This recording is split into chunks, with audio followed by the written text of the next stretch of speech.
Ya,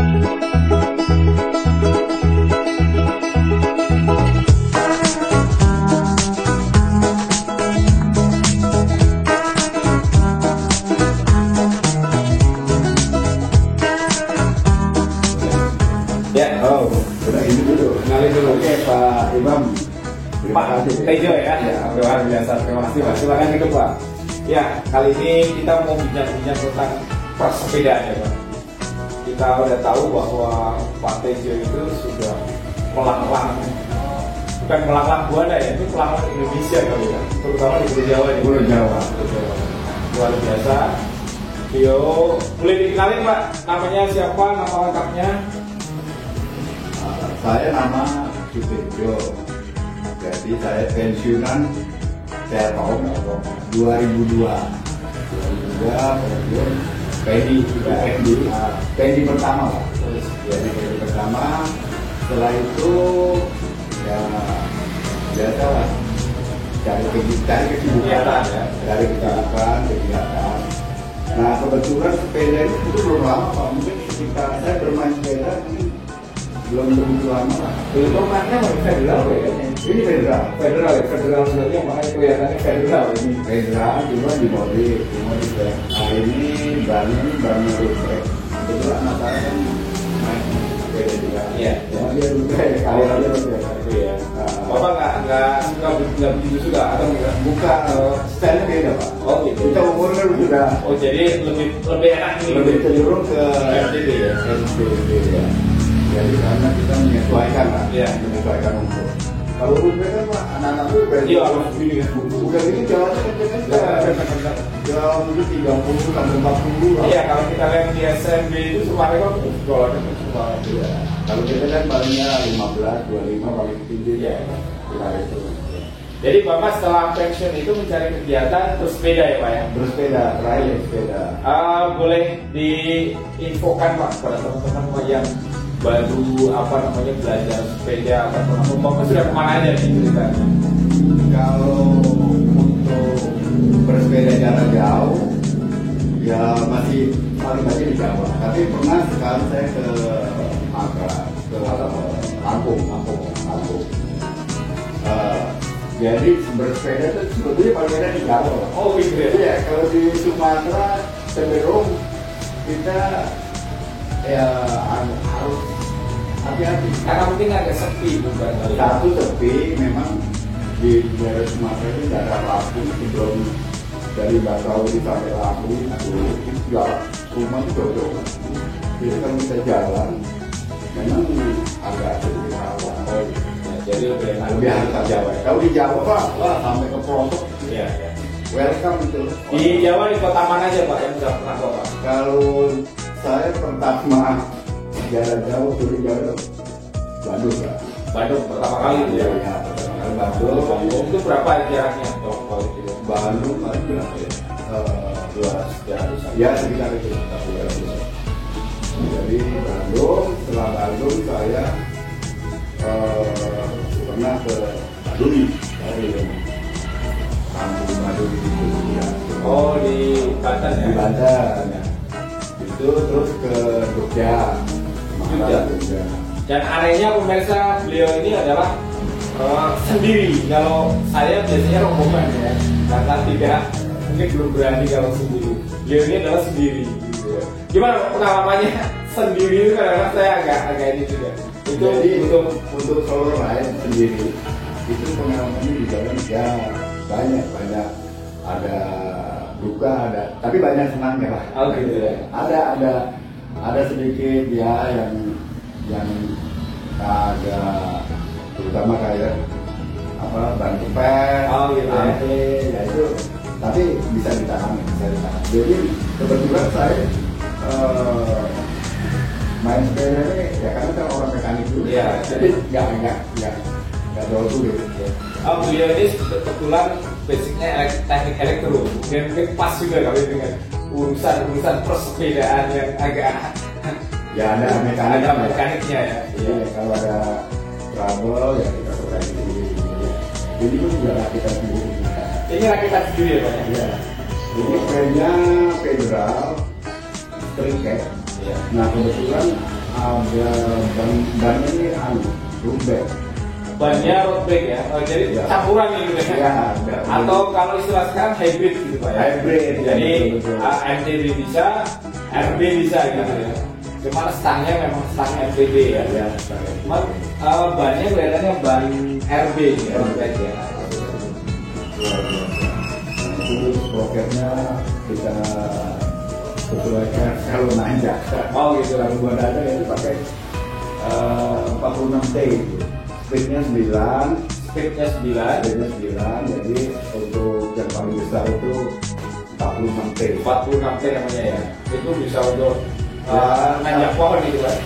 Wah, orang bilang Ya kalau nanjak ya agak lumayan membantu lah, jadi Iya. nggak terlalu berat. Iya, iya. Ya tapi ya kalau dia kemarin itu sebenarnya dorong Pak. Oh bawa ke dia? Jadi yang terakhirnya bulan lalu kan dia Oh gitu. Sendiri juga. sendiri. Mentalnya. Gimana Pak untuk bisa menumbuhkan mental biar kuat gitu ya? Saya sendiri belum sampai ke sana lah gitu. Mentalnya paling rame-rame aja gitu. Untuk mental itu Ya. memang harus perlu dilatih. Jadi kita harus ya kalau saya basicnya nggak ada waktu bujangan. Ya. Saya itu sering dulu motor. Oh motor. Ya ke Jogja. Naik motor di Jogja. Motor. Berarti udah Ada ya ya mentalnya udah tahu pengalaman lah ya. dari situ ketemu sepeda nggak akan mahal sama aja. Kalau kita pensiun. Adventure. Jadi kita berjualan, jadi sepeda. Tapi banyak di jalan tuh banyak ketemu apa ya? Ketemu orang tuh macam-macam. Iya. Ya banyak temannya gitu.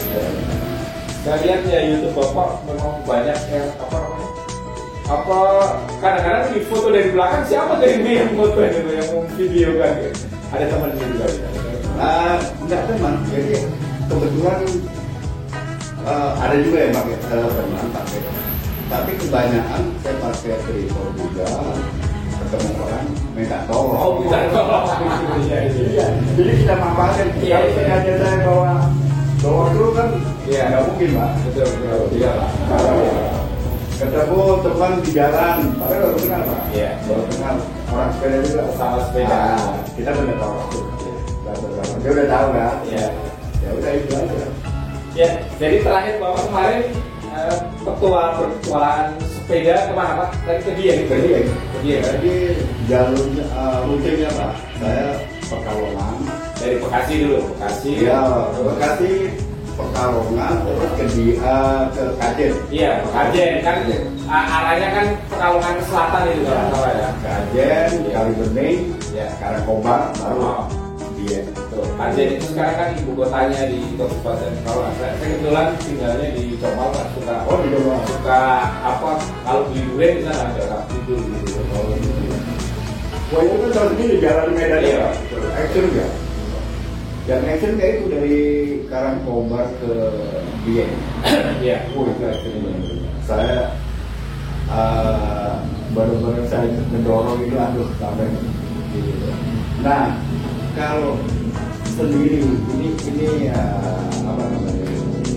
Memang semua kalau solo ride jadi ada frustasi gitu. Tapi ya begitu kita udah sampai rumah tambah tinggi lagi. Padahal pada saat itu waduh udah kita nggak mau Iya, ya, iya. gitu.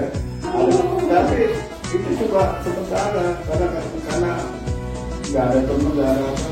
Akhirnya ya udah begitu ini pengen lagi. Iya itu berarti udah. Ya semakin pingin dan terusnya ya. Rata-rata gitu Pak, saya pernah nanya teman-teman yang gara-gara itu kalau sampai lagi tahun kena perusahaan ya udah saya aja udah lama ngobrol ya kan. Tapi kalau ini pagi lagi. Kalau saya lihat rata-rata kalau orang-orang bersepeda itu kan ada yang berkelompok gitu, kalau 10 atau minimal. Bapak itu sendiri gitu. Apa Pak? Semangat atau motivasi Bapak untuk bisa punya mental yang kuat seperti itu ya? Bisa ditularkan kepada rekan-rekan terutama racer yang aktif ini antar kota antar provinsi gitu. Nah kalau untuk jarak jauh kalau untuk solo ride kita harus berlatih minimal dalam 1 hari kita buat 100 kilo. Itu minimal. Jadi minimal itu. Tidak punya mental yang kuat gitu ya. Oh iya. Jadi saya itu waktu itu kemarin itu juga ya. Saya latihan itu yang jalur luar ya. Jalur luar saya gitu. Kan 2,1 itu kalau salah. Nah, itu yang ada. Yang luar tuh dari putaran yang luar itu. Apa namanya? Dari bundaran itu terus putar sampai Haris gitu ya, terus ke piramid ya, ke kolongnya flyover kolong yang itu Decathlon iya betul kolong terus Decathlon terus masuk ke perumahan itu berapa itu Pak?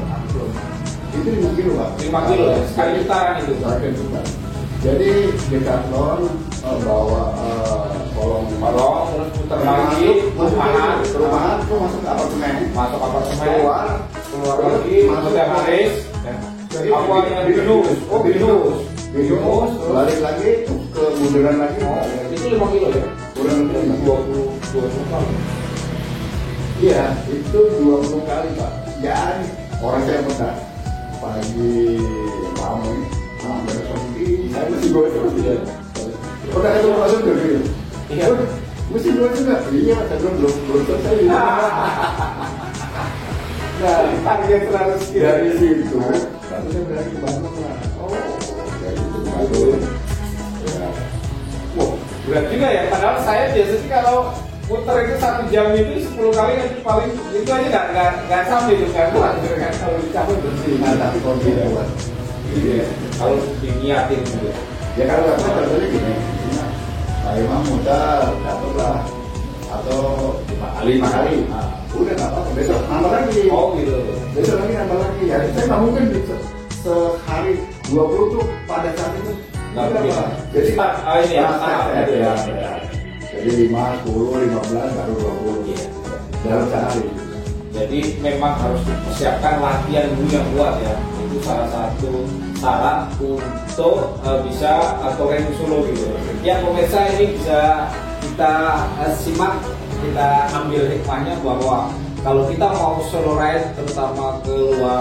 kota yang jauh minimal latihannya yang 100 km ya 100 km ya dulu pakai spidol beda ya spidol beda apa dari terkotor nah dari situ mentalnya terbentuk Pak nah setelah itu mulailah dengan jarak-jarak pendek dulu mungkin di Bogor sendiri Pak saya udah ada teman dulu sama mungkin pertanyaannya sama kayak Pak Dimon tadi gimana menemukan yang dari itu ya saya bilang udah 100 kilo oke coba jalan bisa nambah ya Bogor nambah lagi Bandung dan seterusnya kalau sudah itu ya mau kemana aja silakan mentalnya udah terbentuk sudah terbentuk ya pemirsa ini adalah cara daripada membentuk mental kita agar kuat bisa solo ride ke luar kota.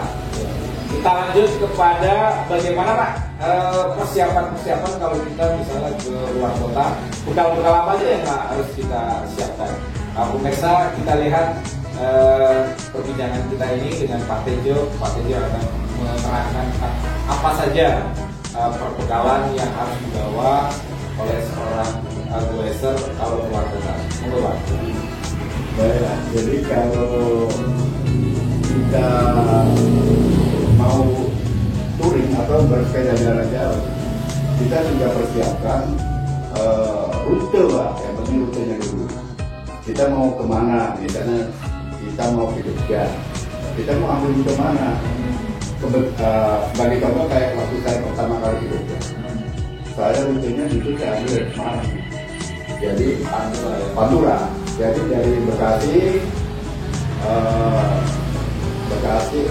jadi urutannya kalau Bekasi saya hari pertama saya menginap di Indramayu, itu jaraknya udah 120-an ya, sudah menginap di situ kali itu udah sore. Kedua saya menginap di Cirebon, untuk Cirebon itu kan ambil 100, tapi kebetulan di situ ada teman, ya udah di situ. Nah dari Cirebon, Pekalongan, Semarang, Semarang, Jogja, Magelang, melalui Magelang, lalu Jogja, Magelang, Jogja dekat lah, 25 atau 30 atau 20 ya, jauh ya. Jadi rute itu berimbang. Jadi kita jangan kita begitu kita sudah belajar rutenya kita berubah itu. Jadi rute itu kalau referensinya itu tadi lah. Jadi kita lihat rute dan sini ke Semarang orang biasanya apa juga. Nah perbekalannya ya terutama ya pakaian untuk kalian ya paling 2 setel. Biasanya kalau jalan jauh itu ada ini ya Pak, di sini ada tempat ini ya. Ya ada bagasi. Ada bagasi terus ada tempat itu ya. Apa yang buat baju lah, buat itu dan peralatan sebagainya. Panel bag. Ya. Nah itu saya paling bawa 2-3 setel lah. 2-3 setel ya. Terus saya bawa perlengkapan lain, perlengkapan bagnya lah biasa standar. Ada kunci segala macam. Jangan lupa ban ya, ban luar mungkin nggak boleh. 2 set saya bawa. Jadi 2 ya. 2. Satunya kalau satu kalau kita alami kan, kalau 2 masih aman. Biasanya bawa 2. Itu apa lagi ya? Ya sebelumnya kita filter. Minum itu ada siapa? Minum wajib. Jadi kalau habis harus begitu lagi. Kadang-kadang kalau saya bawa pamit saya beli yang besar ada ya. Ya sini penuh, sana penuh. Jadi kalau ini habis sudah tua nggak ya, itu beli lagi. Jadi itu. Terus lagi masalah kalau saya nggak harus cepat Pak. Jadi kita jadi tidak cepat ya. Kalau Bapak rata-rata berapa? Jalan 20 25 atau 25. Ya. Jadi tapi kalau kita sudah mulai lelah, 15 mau 30. Jadi karena kalau endurance itu kalau kita akan kena. Oh gitu. Ya. Jadi kita justru kembali lagi nanti ke ini Pak. Endurance itu yang perlu tuh cadence. Jadi irama. Oh irama. Nah untuk belajar sepeda itu intinya tuh cadence tadi sama ini tadi endurance.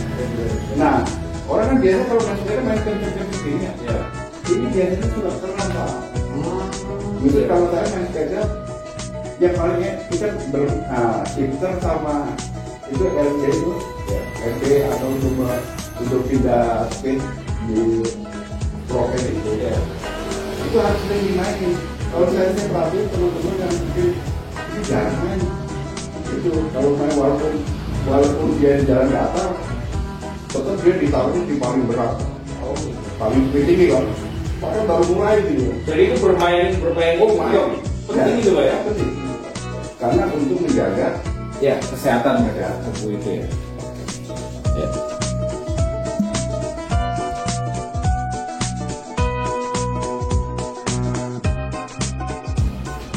Ya Pak, kebetulan saya dan beberapa teman tuh pernah juga kalau gue itu gimana Pak? Kok bisa begitu ya? Pertama apa karena kurang latihan atau gimana? Pengalaman total aja. Jadi kalau dalam itu ada kemaksaan. Jadi otot kita itu agak ditahan. Oh gitu ya. Jadi ya kan kembali lagi latihannya Pak. Jadi latihan itu kan untuk supaya kita terbiasa dirama. Jadi kalau saya baru mulai start itu pakai yang paling enteng aja. Oh gitu. Itu kan kita nggak kerasa. Jadi ininya nggak terlalu paksa ya. Ya. Jadi lagi pula iramanya kita harus pakai irama. Jadi harus sama. Nanti kalau merasa kayak naikin satu, nanti naikin. Nanti itu udah saking terbiasanya kita udah tahu. Jadi speed itu menyesuaikan. Jadi mungkin pertama kali kalau perang itu karena mungkin belum latihan sebelumnya ya, harus latihan atau sebelumnya harus sudah. Misalnya kadang-kadang kita kan kalau mau ini harus stop dulu sebentar gitu ya. Itu perlu pemanasan. Nah maksudnya gini, kalau perang itu kan otot dibakar. Iya.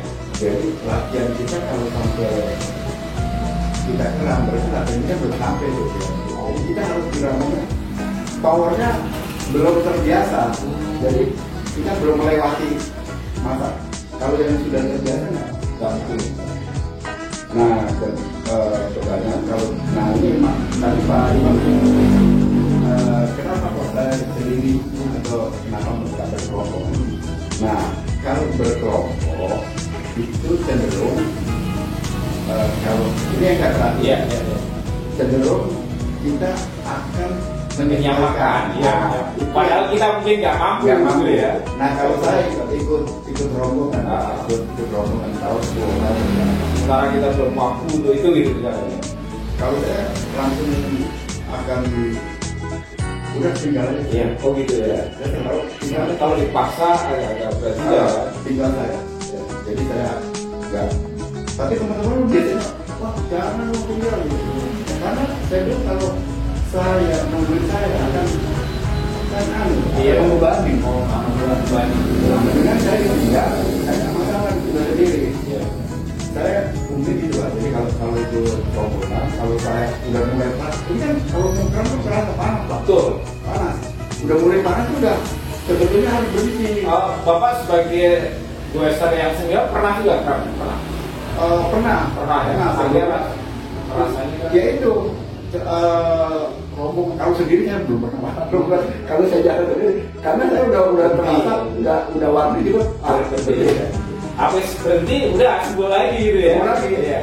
Tapi kalau udah senang-senang Pak, sampai besok coba perhatiin. Kan Pak Imam kena sambil, terus bisa jalan kan, pasti kena lagi. Iya benar.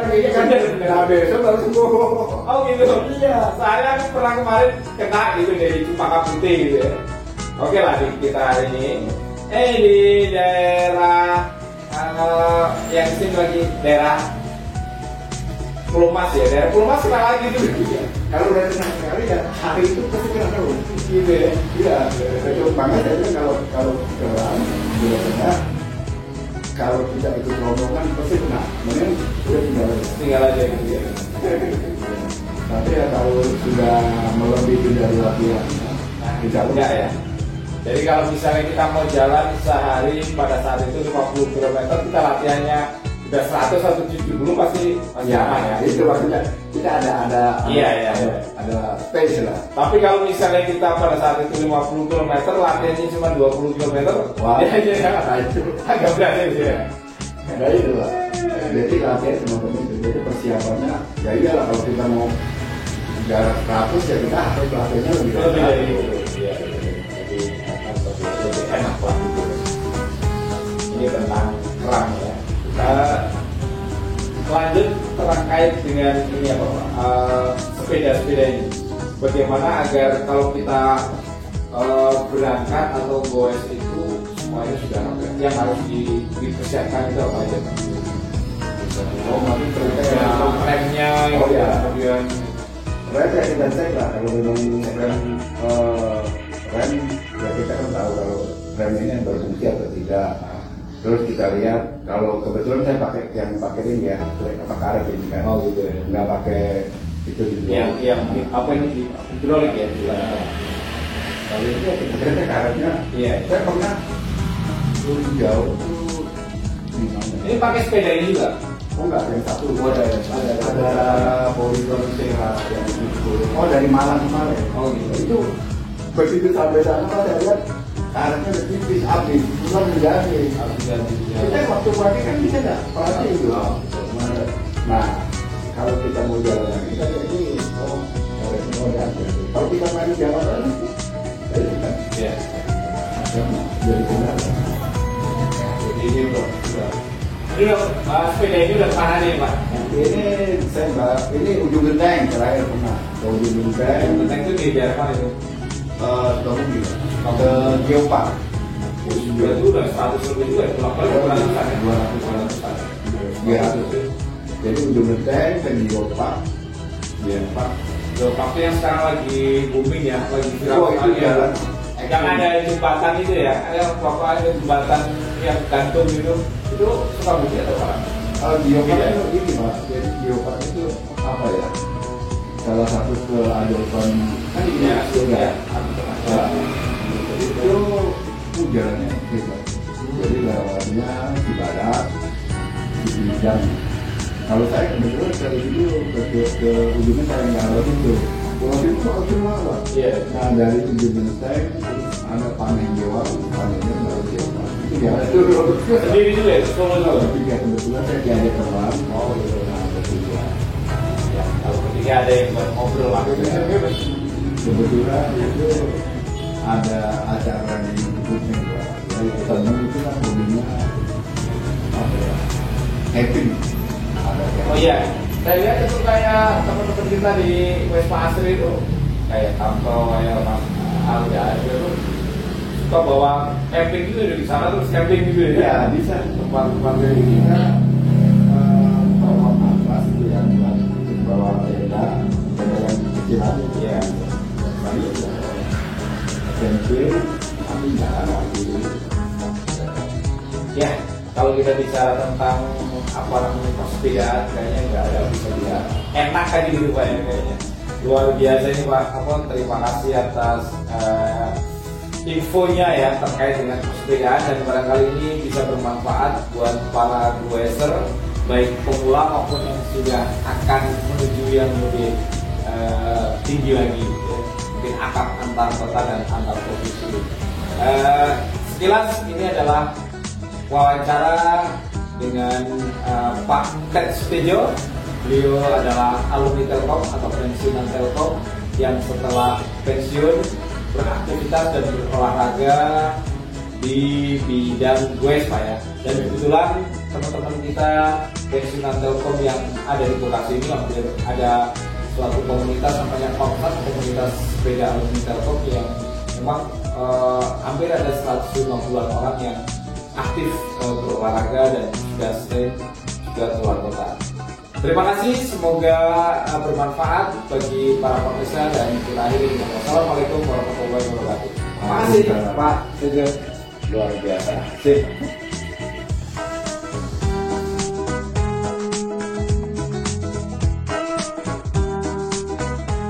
Ya, Pak Sutedjo, kali ini kita akan berbicara ataupun bahas terkait dengan kecepatan yang ada di dalam kita bergoes ria. Bagaimana Pak ini fungsi kan orang-orang ada yang 6, ada yang 7, ada yang 8, ada yang 9 gitu. Fungsi daripada sprocket ini itu apa, dan kemudian yang depan juga apa, bisa diterangin Pak? Baiklah, saya akan coba jelaskan atau bahas masalah bersepeda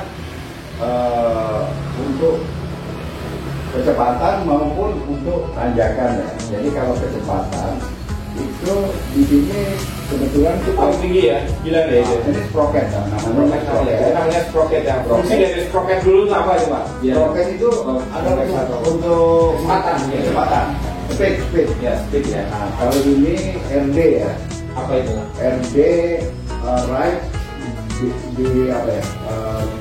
Daerah lupa tidak ada. Ini untuk membedakan gigi, jadi sepeda itu dibedakan dari ini RD ini Pak. Gitu ya. RD. Nah, kalau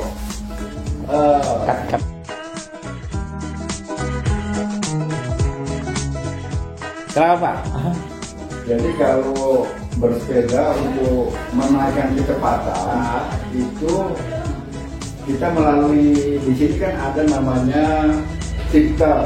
Sistem belakang shifter ini untuk memindahkan di sini dari Gigi ya istilahnya ya, ini ya. Iya, untuk memindahkan RD ini akan bergerak nanti memindahkan sprocket Sprocket itu ya. Jadi bisa Jadi kalau level gigi- 2 atau 3 gitu ya. Kalau gigi yang paling kecil ini fungsinya untuk jalan paling cepat. Oh, jadi kalau yang ini adalah jalan paling cepat ya? Ya, yang kecil ini paling cepat. Di sini di cranknya ini, Ya. di sini ada namanya FD. Kalau ini RD, ini FD. Ini kita pindahkan yang paling besar. Di sini, Oh, gitu ya. di sini besar, sini kecil. Itu jalan yang paling kecil Pak. Gitu. Nah, bisa. Kalau kita merasa berat, ya kita turun lagi. Jadi- Diturunin ya? Nah, diturunin. Yang ini tetap, yang ini tetap. Nah, yang ini harus turun, Pak. Harus turun juga. Jadi dia posisinya kalau biasanya kan crank itu ada 3, Pak. Iya. Jadi ada yang 3 apa 2 ini? Ini 2. Kebetulan kalau rollback kebanyakan 2, Pak. 2 ya. Iya, iya. Jadi kalau 3 posisi normalnya dia di tengah. Ini jadi posisi normal itu harus selalu di tengah. Jadi gunanya apa? Jadi pada saat di tengah itu normal, di sini bisa naik paling tinggi, bisa juga paling rendah di sininya. Nah kalau misalnya masih kurang, Mbak, taruh lagi nih, kita nanjak. Kita di sini giginya sudah paling atas. Paling atas. Itu berarti ya kalau nanjak ya? Dia nanjak. Kalau di sininya? Di sini masih tengah kan? Harus tengah ya? Masih tengah kan? Iya. Ternyata masih berat juga. Oh. Baru dia turunin. Oh gitu. Turun paling kecil. Jangan turunin itu dulu. Ini di pokoknya keren itu pemindahan terakhir. Oh yang depan itu pemindahan terakhir ya? Nah contohnya sekarang kembali lagi kita mau jalan depan. Ini posisi di tengah. Ini sudah paling habis gitu. Ternyata masih kurang kencang. Ya, baru kita pindahnya paling gede.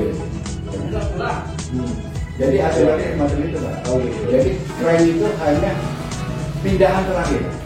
Jadi dia posisi normal di tengah. Iya. Kalau biasanya kan 3, Pak. Kalau MT itu kan 3 tuh. Ada yang di tengah. Nah tengah jadi selalu posisikan di tengah. Jadi kalau di sininya sudah kita nanjak, sini udah habis, baru kita turunin yang paling kecil. Iya. Nah kalau dia mau kembali lagi, ini kan sudah enteng banget nih. Baru ini kita naikin ke tengah, baru ini turunin satu-satu. Sebenarnya kurang, baru naikin sini. Paling kencang naikin paling gede. Jadi kalau nanjak itu pakainya yang gede ya Pak ya? Paling besar. Paling besar ya. Itu dia apa ini? Enteng. Terus yang ini tengah ya? Atau Pak yang paling gede paling depan ya? Kalau mau cepat ya, paling besar. Ya. Ya itu. Jangan sampai kembali Pak sini besar, wah itu bisa. Ya. Ini shifter ya namanya. Shifter yang untuk belakang ya, perpindahan belakang. Nah ini shifter yang untuk perpindahan FD namanya. ya. Ya, gitu pemirsa, kali ini kita bicara tentang speed ya. Apabila kita mau menanjak, berarti kita menggunakan gigi yang paling kecil, nanjak. Nanjak paling gede ya, paling besar. Kalau mau cepat, kalau mau cepat, misalnya jalan datar, berarti yang ada di paling kecil. Yang paling kecil. Kemudian yang fungsi daripada crank yang atas paling besar ada 2, ini kecepatan ya, yang paling besar untuk nanjak. Yang paling kecil atau yang paling besar? Yang paling kecil untuk nanjak. Kalau crank loh ya. Kalau crank. Kalau untuk kecepatan paling cepat itu paling besar. Oh, baru. Sini besar, sini kecil. Sini kecil, sini besar. Oh gitu ya. Jadi nanti kasih namanya gitu. Ya, terima kasih banyak Pak Tejo, bincang-bincang siangnya terkait dengan persepedaan ini luar biasa.